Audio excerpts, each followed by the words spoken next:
Welcome back to my channel, Faceless Ro here, ang inyong host. Maraming salamat ho sa lahat ng mga nanood at umantabay sa ating pong ginagawang vlogging. Lahat ng inyong mga comment sa ating comment section ay binabasa po natin at dyan po tayo kumukuha ng ating kaalaman dito sa ating ginagawang vlogging. Kaya tuloy-tuloy po tayo sa ating FLM series vlog. May konting panawagan po ang ating pandemic hero, ang ating philanthropist. Walang iba kundi si Doc Francis Leo Marcos. Siyempre, no? Alam niyo sa totoo lang, pag mga talaga, no, hindi na tayo bago, hindi na tayo sinilang kahapon. Alam naman natin yung mga strategies ng mga politics. Pero ang pinakamaganda rito, no, pag nasa truth ka, alam mo yung ginagawa mo at may malalim kang reason, no? May malalim kang dahilan kung bakit nais mo magsilbi sa taong bayan. Hindi ka talaga matitinag. So may konting panawagan po ang ating pandemic hero sa mga tao na pilit siyang sinisiraan, no? Okay, may panonoorin po tayong video mula sa kanyang account, sa kanyang channel sa Facebook. Okay, eto to guys. Wait lang guys. Sige. Paano ba to? Ayan, simula na siya. Okay. Ayan, ito guys. Paano ba natin i-share the live? Ayan guys. Panoorin natin guys. Sandali lang naman to. At bibigyan natin yan ng reaction guys. Magandang umaga po sa inyong lahat. At syempre, sa lahat ng supporter ko, magandang umaga. May iniliwanagin lang man po tayo ng konti dito. At with regards dyan sa mga kumakalat na issue now na ito daw si LPGMA ay yung kanilang naglabas daw ng statement. Tingnan natin. Opo, mga FLM family ha, yung kanilang spread natin to guys para malaman nila na iliwanagin natin. Okay. Malinaw, no? Maliwanag mula sa itong notice to the public. Notice to the public pa. Okay.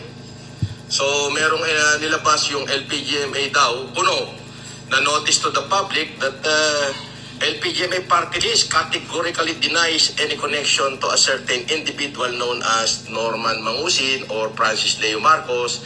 Said individual is neither a member, officer, nor endorser of our party list. And the representation made by this person do not reflect our views in any way.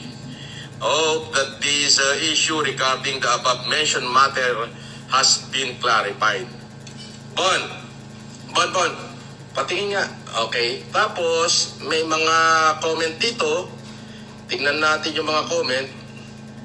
Ang nagko-comment dito, puro basher ko itong nagko-comment dito. O si Kaaruba na si Mighty Buraot, Mighty Manong, alam na. Si JR Balico na. Alam na. JR Balico na alias Mighty Manong na si Eloy Barrientos na may anak na Mongoloid. Ay, puro nasa Hawaii ito, nasa abroad ito eh.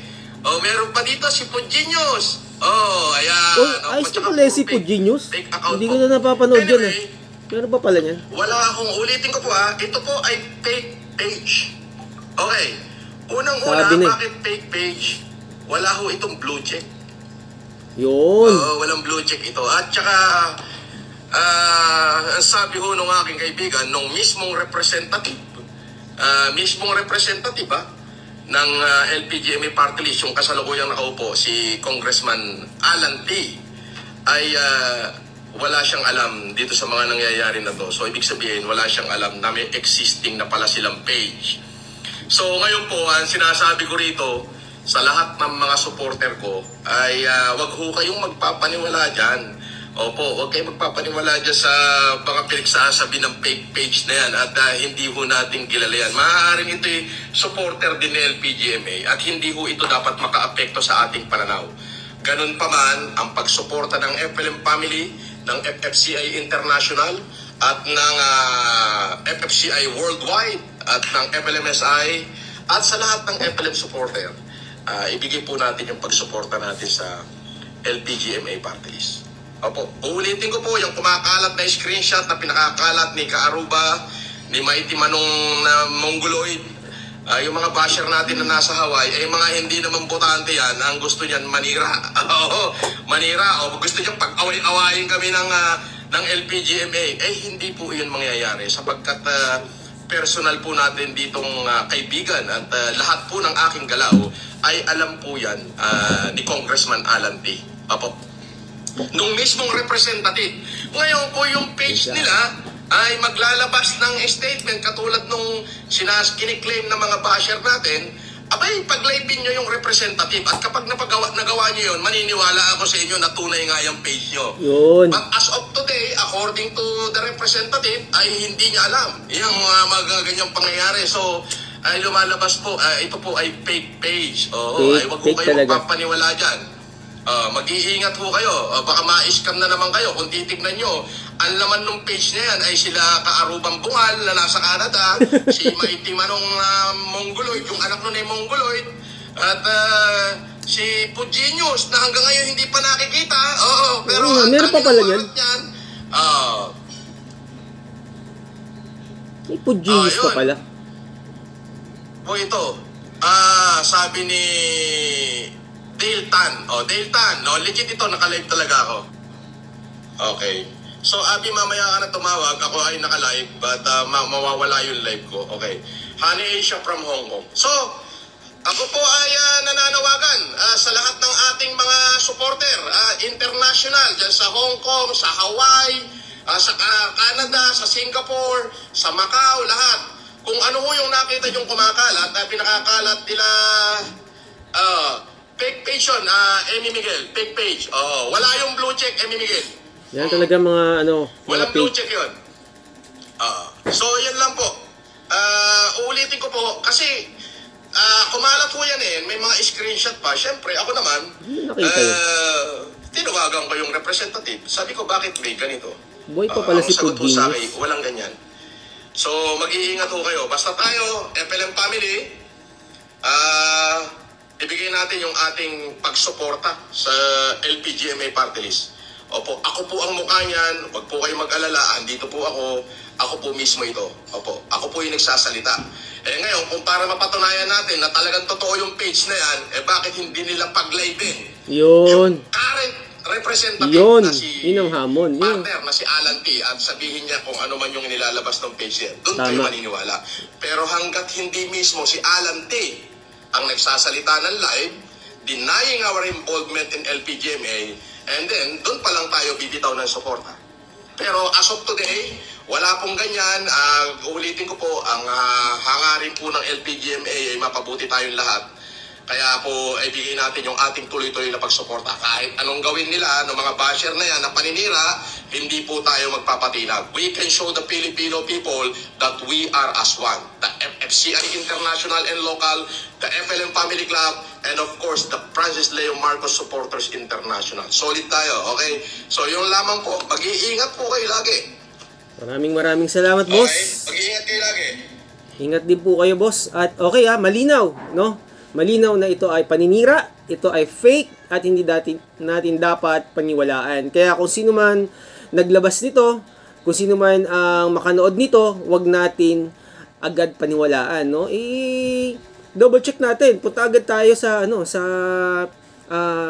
yung legit na account ni Doc Francis Leo Marcos na may blue check, no? Kapag nakita po natin yun at nag-broadcast po siya, yun po yung paniwalaan natin. Dahil yung kumakalat na video o yung letter na yon ay hindi yung totoo. Okay? Nakita nyo naman doon sa channel na yon, walang blue check. At yung mga nag-comment doon, mga nabanggit na pangalan, mga mga nang-a-attack kay Doc Francis. No, sa ating philanthropist, sa ating pandemic hero. So, yan lang po yung ating ibabahagi, no? Ngayong hapon, ngayong araw na ito. At kahapon pa actually ang video na ito ng umaga. Ngayon ko lang nagawaan ng reaction. Kaya naman, dapat na i-share natin yung ganitong mga video para maging aware yung ating mga kababayan na hindi pala totoo yung sinasabi ng mga naninira kay Doc Francis Leo Marcos. Kaya po, huwag natin kalilimutan sa darating na halalan sa Mayo. No, tandaan po natin ang ating party list ay LPGMA 136 sa balota. Kaya kung pwede po, maaari po sana na pwede nyo sabihin din sa inyong mga kamag-anak at sa inyong mga kaibigan. At pwede nyo rin i-share sa inyong mga ka-office mate, sa inyong mga pinupuntahan. Malaking tulong po yan na makakuha po tayo ng boto sa darating na halalan. Kaya tandaan po natin yung sinabi ng ating philanthropist, ng ating pandemic hero, siya mismo, no? Siya mismo yung mukha niyan, siya mismo yung leader dyan na tatayo na representative, okay? Representative. That is what I've meant, no? Representative ng LPGMA. Okay, kaya yun naman, no? Maraming salamat sa lahat ng mga nagmamahal, syempre, sa ating pandemic hero, sa ating philanthropist, si Doc Francis Leo Marcos. At prayer natin, makapasok tayo, no? Sure yan, maraming matutulungan si Doc Francis. I'm telling you kasi nakita natin yan nung pandemic, di ba? Hindi naman siya nanghihingi ng kapalit. Nakita nyo, no? Talagang parang buhos yung tulong na dumating at maraming mga kababayan tayo na nagising na kailangan pala natin tumulong, no? At yun lang mga kaibigan, no? Mga kapatid. Kita-kita muli tayo sa susunod nating episode dito lang sa ating vlog. Okay? Ito po si Faceless Ro. Maraming salamat sa inyo. God bless. Bye-bye.